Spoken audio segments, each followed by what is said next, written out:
Today I want to give you a peek under the hood of the crazy world of pharmaceutical advertising and show you how drug marketing shapes our core beliefs about sickness and health.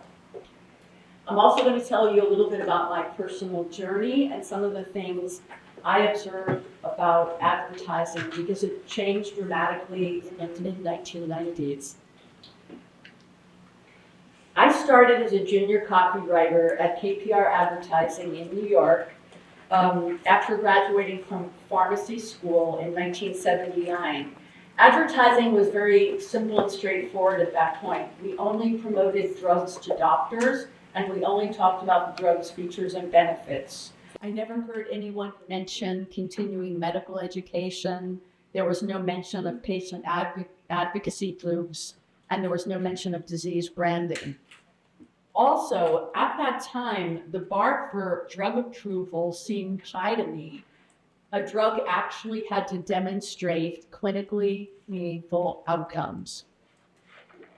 After I had been working for about 3 years in advertising, I was invited to a poetry workshop led by Galway Kinnell, who was a Pulitzer Prize-winning poet. I was really excited about going.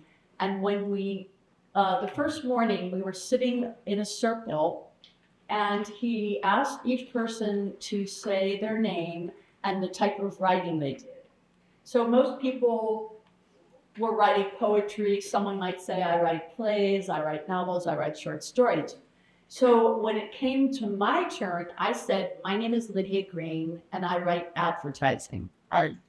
There was a deafening silence at that point. And he looked at me and said, Lydia, advertising is not writing. Advertising is rhetoric. I was so embarrassed. Plus, I didn't know what the word rhetoric meant. So I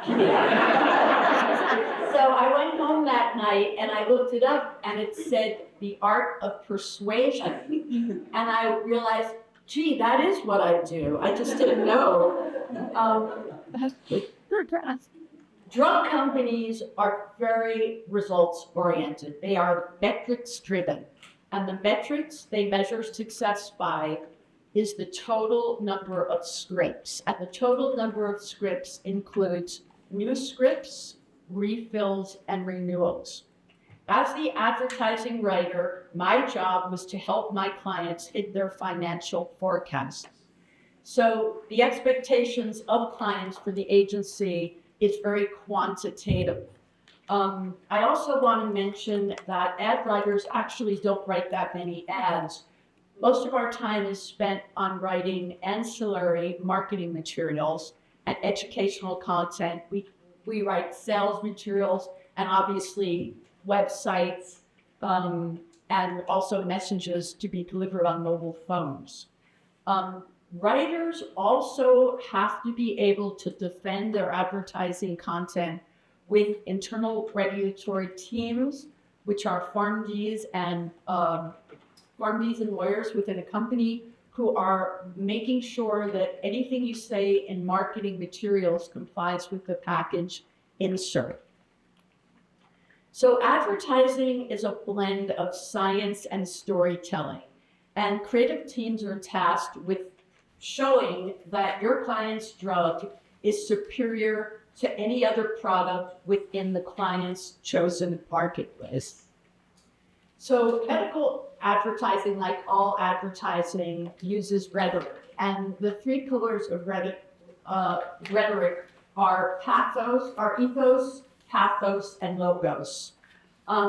Ethos is the appeal to emotion, ethos to authority, and logos to the need for well-developed rationales. So as an advertising writer, pathos is expressed in the words and symbols and images and emotional stories that I tell with the art director. But pharmaceutical advertising also draws heavily on ethos and logos because campaigns must be believable and credible. We are talking about prescription medications. You also have to give doctors a rationale for switching patients to a newer, more expensive drug. And it really doesn't matter what the rationale is, because it's really the doctor rationalizing to himself, why am I prescribing this expensive new drug? In 2000, I made a significant career pivot when I accepted a job as Director of Corporate Communications at Hippocrates. Hippocrates was at that time an early stage startup in Silicon Valley that the mission was to make prescribing safer by giving doctors access to drug information on their smartphones. And working at Hippocrates opened up a whole new world to me. And this is somewhat what differentiates me from other advertising writers who are still working in advertising writing. Because when I went to Hippocrates, I did projects with the FDA, the AMA, Medicaid. I worked with health systems, retail pharmacies. I even, spoke on a regular basis with technology reporters at the Wall Street Journal and the New York Times. But a couple of years later, I was switched to the commercial division of Hippocrates, where there I worked with hundreds of brand managers sending sponsored content to Hippocrates network users. I do not want to demonize the pharma industry. There are life-changing drugs like Gleevec for CML and oral agents for hepatitis C. However, many drug approvals are based on marginal or dubious data.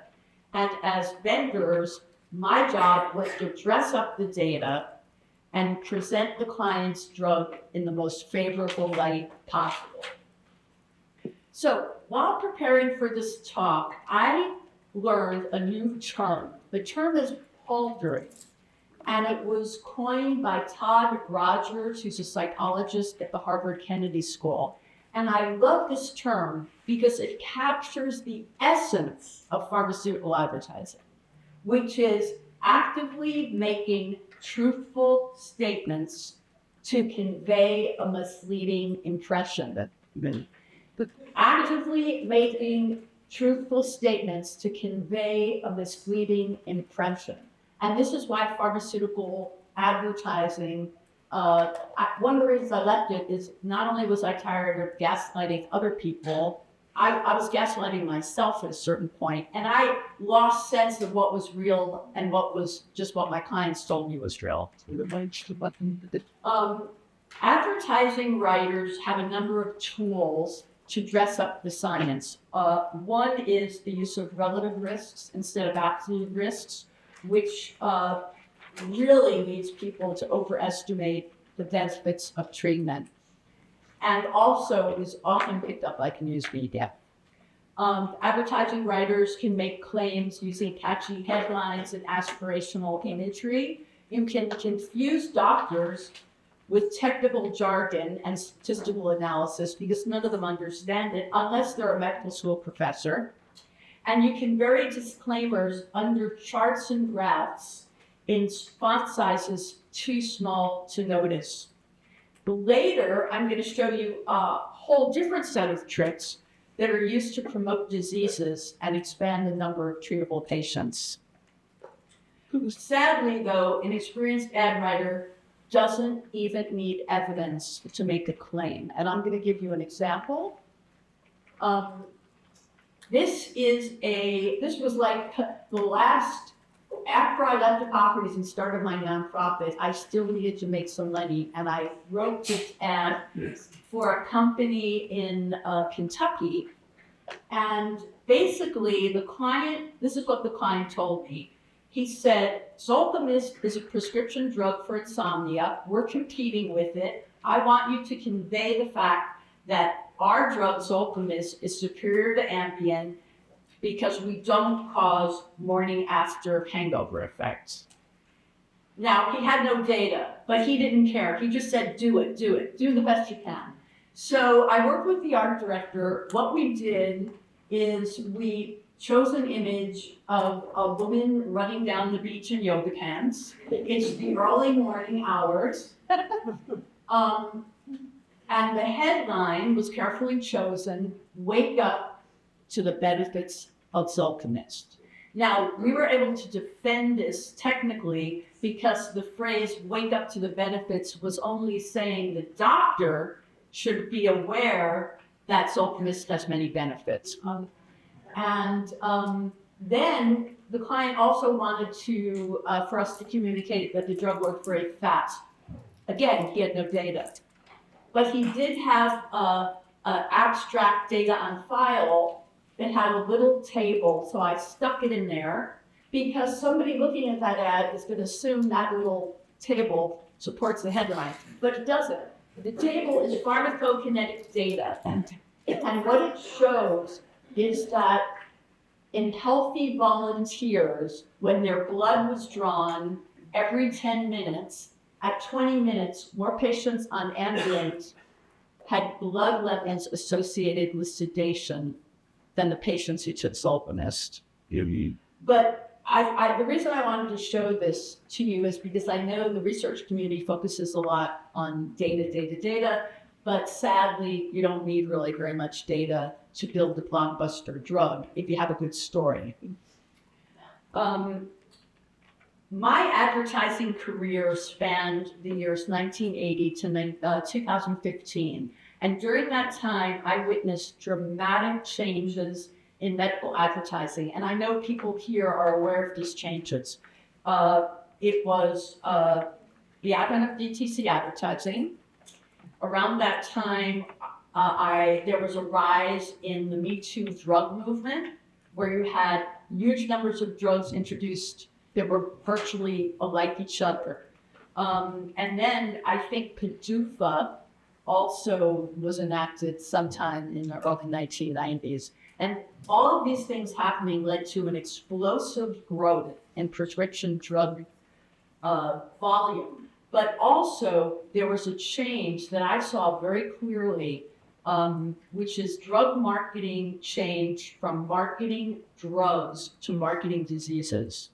And the reason this happened is companies now needed to expand the number of treatable patients because the markets all became congested or saturated. Because where maybe you had 1 or 2 drugs for diabetes, now you had 20 drugs for diabetes. Where you might have had 1 or 2 drugs for hypertension, you had 15 drugs for hypertension. And you cannot make money unless you find new patients to take those drugs. And that's how advertising changed, and the expectations for ad writers changed as well. The most harmful tools in an advertising writer's toolbox are the ones that are used for disease branding, because they exploit people's ignorance of foundational healthcare concepts. Companies use this ignorance or lack of understanding to expand disease boundaries. This is going to be the focus of the rest of my talk. I have, since I've left Hippocrates, I started a nonprofit. I often work with medical experts. I've worked on some shared decision-making tools. I've interviewed a lot of patients. It is very clear to me that patients do not understand the difference between correlation and causation.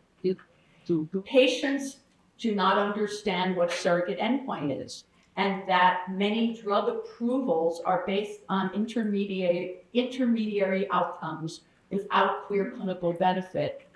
And most people really believe in their heart of hearts that you can cure chronic diseases just by affecting molecular, biochemical, and physiologic actions. That is not true. It's a false narrative, but people believe in it. Doctors believe in it. So I want to show you now 4 ways disease marketing promotes these false narratives. I call them tricks of the trade, tricks of the advertising trade, and I'm going to give you examples of them. But quickly, first one is you can link a theoretical mechanism to a perceived benefit. You can scare people about risk factors. Third, you just need to promote pharma-friendly guidelines. And fourth, you can repeat an illusion until everyone believes it's true, even though it isn't. So the first one I'm going to talk about is off-label marketing. And this is an example of how an advertising writer would link an MOA, mechanism of action, to an indication. And also, Steve talked about CME and off-label marketing, but I've done off-label marketing in regular promotion. You just can't mention the indication, but you can get people to believe something without quite, like, I can convince you to prescribe something for anxiety without using the word anxiety. So the example I want to start with is Gavitril. So Cephalon promoted Gavitril off-label for 3 years until the Justice Department fined them $435 million in an off-label whistleblower case. Now, Gavitril was originally approved for epilepsy, but not that many people have epilepsy. So the client decided, why don't they promote it for anxiety? Because a lot of people have anxiety. And they did this by promoting the drug's theoretical mechanism of action and sending the promotion to psychiatrists and primary care. Now, I worked on Gavitril when I was at Hippocrates, so I did not create this original content. I just reformatted it to send it out to doctors in the Hippocrates network. Putting together an off-label marketing campaign is like putting together a jigsaw puzzle.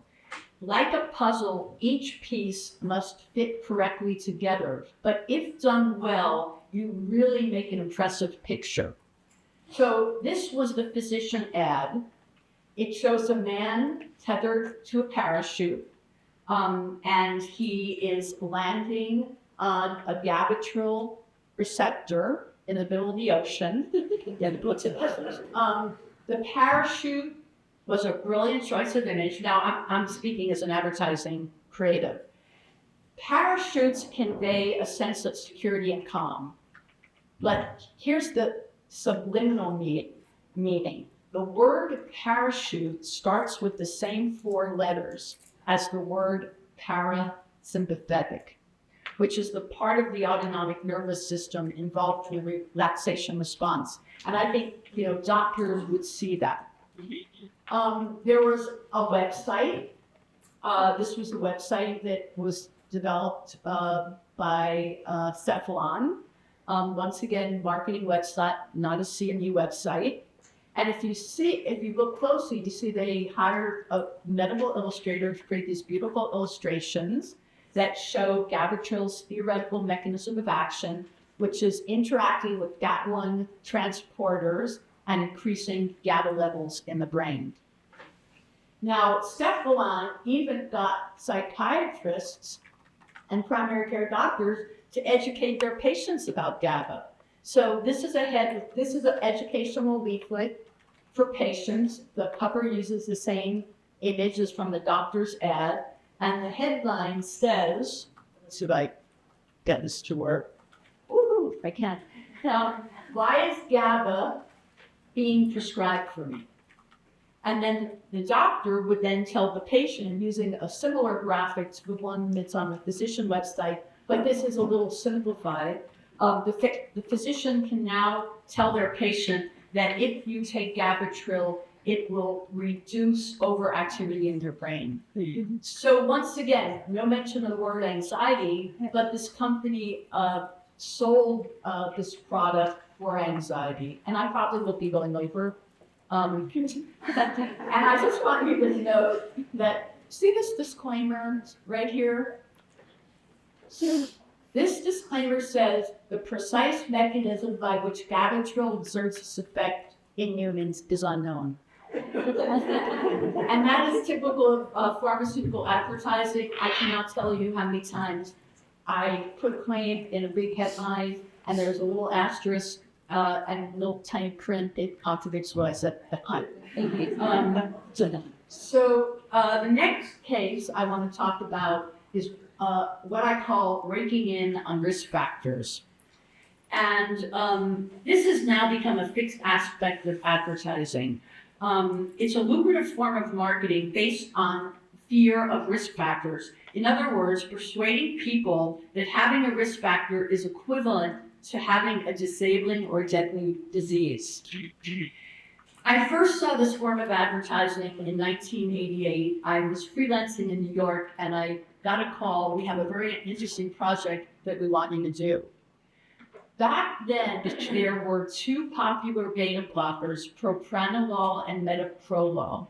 The client had introduced a third Me Too beta blocker called Pindolol, but it wasn't selling well. So the client decided to promote Pindolol's mechanism of action, saying that Pindolol had a preferential effect on cholesterol levels compared to propranolol and metoprolol.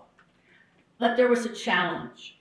At that time, not many physicians recognized cholesterol as a risk factor. So I was tasked with creating a speaker slide set to demonstrate that cholesterol posed a serious risk for coronary heart disease.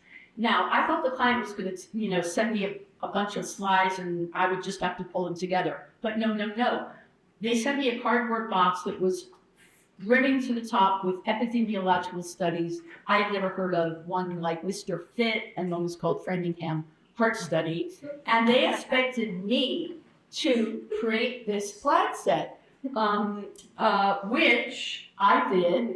It was a tough assignment, but I had 3 weeks to do it, and I created a 26-slide set called Antihypertensive Therapy and Cardiovascular Risk Factors. And honestly, the client was happy, and I, at that time of my life, felt good about myself because, wow, I made something out of nothing. But this assignment bothered me. First of all, it was obvious to me this should have been done by a cardiologist, not an advertising writer, even one with a pharmacy degree. But what really bothered me is that in reading through all these studies, it became very apparent to me that these studies showed that high blood pressure was the primary risk factor for heart disease, and that the cholesterol angle seemed very secondary, and yet I had to convince doctors that cholesterol was more important than blood pressure. The third study, the third case I want to talk about is cherry-picking guidelines, the holy grail of performance measures, and that's another talk that we have elevated performance measures into an industry. But basically, companies promote treatment goals that do not represent the needs of most patients, and the patients do not have any idea. When I worked in the commercial division at Hippocrates, I noticed that companies with drugs for type 2 diabetes, especially insulin pens, were messaging our users about about intensive insulin treatment and the importance of achieving an A1C under 7. So companies, here's an insulin pen company. The client gave me their sales aid and said, I want you to distill this information into a short text message that you're going to send out to the Hippocrates network users. And if you take a look, you'll see that this talks about many patients are not at their A1C goal, and the timely use of insulin will get patients to their goal. And here it talks about the fact that it's an ADA recommended guideline, ADA standing for American Diabetes Association. This is how A1C of 7 became the holy grail for type 2 diabetes. And the problem is the only way you can reach an A1C under 7 is prescribing multiple drugs to patients, which leads to polypharmacy. Now, I didn't really know this when I worked at Hippocrates, but when I left Hippocrates, I founded my nonprofit RxBalance. I worked a lot with medical experts in the field of diabetes, especially experts at the VA. And what they told me is that this low A1C is appropriate for younger, healthy adults. However, that does not describe most patients with diabetes type 2. Most are between 65 and 85 years old, and they have multiple comorbidities. And an A1C under 7 is harmful in this patient population because it leads to hospitalizations and nursing home admission. Oh, this is an ad we did with the VA. Not everyone with diabetes is a size 7. The Truth and Illusion Effect, which is about atypical antipsychotics. So I just wanted to say quickly, I worked on the Risperdal account. and risperidol was the first atypical antipsychotic for schizophrenia. And at the time, Haldol was considered the effective standard of care for treatment. Now, Johnson & Johnson distributed both Haldol and Risperidol, and they wanted to transition patients to Risperidol because Haldol had lost its patent. But Risperidol was going to be very expensive with the price out of the reach of the average person with schizophrenia. So what we did is we created a lot of marketing materials that were for discharge nurses, that were for caregivers, and that were for doctors. And the point of all these marketing materials was to make sure that when a patient got discharged, they were on Medicaid, because they would not be able to afford to pay for Risperidol, but Medicaid could. And then the other thing is that we talked to the doctors about the importance of developing trusting relationships with their patients so their patients would stay on their drugs. And the last thing I want to say is that what pharmaceutical advertising does is it basically amplifies the voices of people who have opinions that they want distributed into the public. The problem is that medical experts, many of you who are here today, you don't have those financial resources. You could be publishing articles that totally contradict this. There were a lot of medical specialists who were saying, for example, that Haldol was no better than that Risperidol wasn't better than Haldol. Anyway, I have to wind up. I just want to thank everyone for being